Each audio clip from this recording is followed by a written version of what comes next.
For today's episode, nag-crave ako ng dim sum chicken feet na sikat sa Divisoria. So dahil napakalayo ng Pampanga sa Divisoria, mga kasolid, magluluto na lang tayo sa bahay. At i-share ko sa inyo ang buong proseso ng pagluto dito, kaya tara simulan na natin to mga kasolid. Bale, pinaputol ko na nga pala yung mga kuko ng paa ng manok sa pang-public market. At tinugasan ko lang ito ng paulit-ulit hanggang sa luminaw ang tubig para siguradong malinis. At after ko itong mahugasan, sakto naman mainit na yung mantika, start na tayo magprito.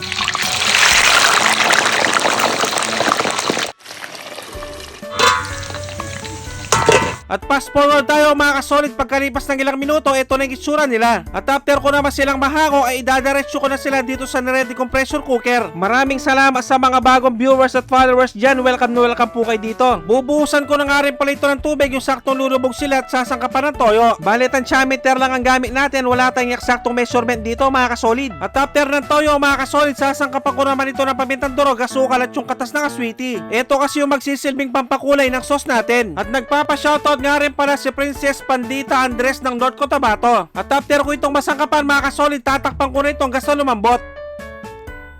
At yan, pagkalipas ang nasa 20 minutes na pagpapakulo, pwede na to. Bale, iseset aside lang muna natin ang mga paa ng manok dahil gagawa pa tayo ng napakasarap na sauce. At siguradong nakasuporta din ngayon si Loretta Filomeno sa Kapanyo ng Aklan. At nanggisa na nga rin pala ako ng bawang at sibuyas dito mga kasolid. At nang lumabas ang aroma, ilalagay ko na yung mga paa ng manok. Sasangkapan ko ito ng pamintang durog at dahan-dahan na haluin para hindi malusaw. At kung umabot na kayo sa part ng episode na to mga kasolid, pwedeng paki-comment naman kung tagasan ka para malaman ko kung saan umabot ang video to. Maraming salamat. At eto na magpapasarap dito sa niluluto natin mga kasolid dahil ibubos ko na yung pinagkuluan kanina. At dahil medyo nakulangan pa ako sa tamis, magdadagdag pa ako ng konting asukal. At after ko naman itong mahalo ng dahan-dahan, tatakpan ko lang itong hanggang sa kumulo.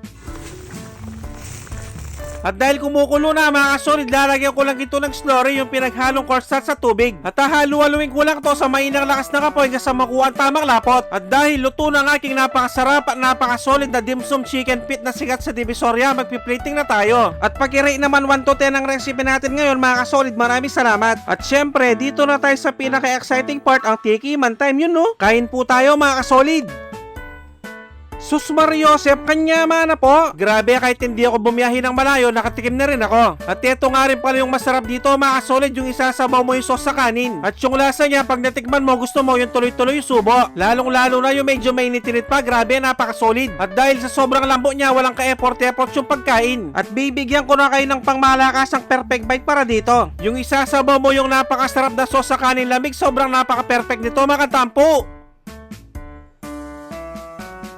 Taksya po, nakalasa ng kalasa. At pag ganito talagang kinakain ko mga kasolid, hindi ko talaga mapigilang sumubo. At siguradong manguubos na naman ng isang kalderong kanin lamig to kung sakali. At kung tiyempong hating gabi nyo naman napanood to mga kasolid, mag-automatic pansit kanto na lang kayo mga bossing. Dapat yung spicy ha. Maraming salamat sa mga walang sawang sumusuporta at sumusubaybay sa aking mga video. At sa mga walang sawang nagsishare, maraming salamat, napakasolid nyo. Sobrang na-appreciate namin kayo lahat. Magkita-kita ulit tayo next episode. Maraming salamat sa panonood. Mag-ingat ang lahat, basta Kapampangan, manyaman!